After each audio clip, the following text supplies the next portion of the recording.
going to Mexico. Oh, hello. My name is Laura Sarson. You may know me because in September I'm going on the Clip Around the World yacht race. And I'm just doing a little bit of training. Can you blame me if my favorite film is Pirates of the Caribbean? This is my protege, plays a penguin. It's time to return to normal life. It's only a few months to go till I start the race. But till then, what on earth should I do to get myself motivated? Motivation is such a hard thing, especially when you don't have school and teachers and friends who are bragging about how long the essays are to motivate you into actually doing something worthwhile with your time. I don't have that. Race where I 10 yachts, spend 10 months traveling around the world, going to 14 ports, and stopping in each port. It's a race, so everyone's just racing to each port. There are some boats which are very competitive, and there are some boats which don't actually, who kind of feel that there's more to the race than just the winning part of it. I want to be on a boat that has a bit of both. I think it's a skipper on each boat that actually controls kind of what people are all about and what the boat's all about. You know, are they really serious about winning, or do they just want to have fun? I want to have fun, but I want to win. I really, really want to win.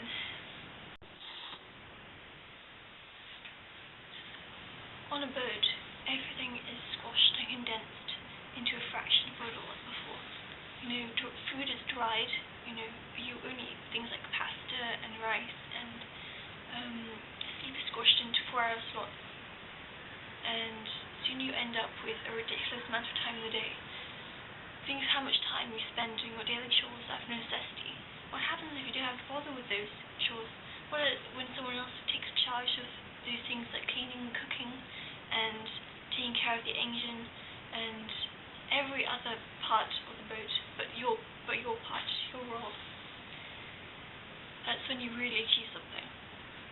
I think that achieving any goal from beginning to end takes the work of two people. I'm not saying that you need another person to do it. I'm saying that you need to become two people. If your goal is to, say, write a book or write an essay, you know, scribbling random notes down, without thinking about the construction or the editing or whatever you have to do afterwards, just the ideas. And then the creative flow will come easier. You know, I call it the flow. The flow is good.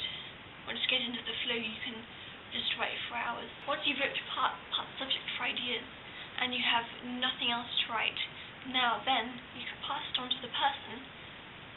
Well, obviously it's still you, but the other side of you, which can then fill in the gaps between the ideas and make it easier for someone reading it to understand the idea. I spent the last year doing the very opposite of the time, indulging every single hour I have in just something I want to do, you know, just the thing I become obsessed with that day. Is that kind of life any less fulfilling? I don't think so, personally. But after a few months down the line, you'll notice that you're no further towards the big idea that was always on your mind, you know, the thing that you really want to do, like writing a book or getting a job you've always wanted. It takes a strong person to cope with that environment and actually do what they want to do. Does it sound like I have multiple personalities? Well, hell yeah, it should do. I mean, everyone has different sides to their personality, don't they? You need different parts of yourself when you speak to different people.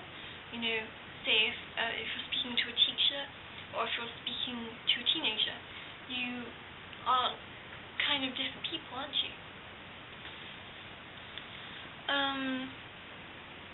Perhaps if you have multiple personalities. In school I did physics, maths and art all together. Some people thought it was strange, but I think it was the perfect combination because it took each side of who I was and what I had a bit of talent in, and it included all sides of my personality, the rational side, the creative side, and the methodical side. It's strange to think that we all end up doing only one job, and preparing for that job, we have to go to school, which just narrows down our talent so much that we end up totally incapable of doing anything else. And then when we want to do something like start our own business, or something creative like writing a book, or even sailing around the world by yourself, it's much harder than you would have thought, because you have to be able, you have to go against what everything like school has taught you and university has taught you, and instead of only doing one job, you have to take into account all sides of the job. You have to think of all possible aspects and outcomes and prepare yourself for them and do it all yourself.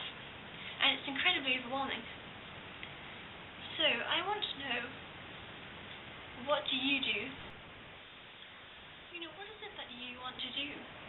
What's your aim in life? What do you want to have achieved by the time that you die? Do you want to write a book? Make a painting? Do you want to have got to a certain position in your company where you'll be in charge of a team of people? Or do you want to, do you want to travel and see the world? And whatever it is, you've got to do it. You have to find a way to do it. I spend all my time doing nothing but baking. Come on, what kind of a life is that? Then again, who wouldn't want that life? Who says that's any worse than a life where you actually do things? Why not? Goodbye. Polly says goodbye.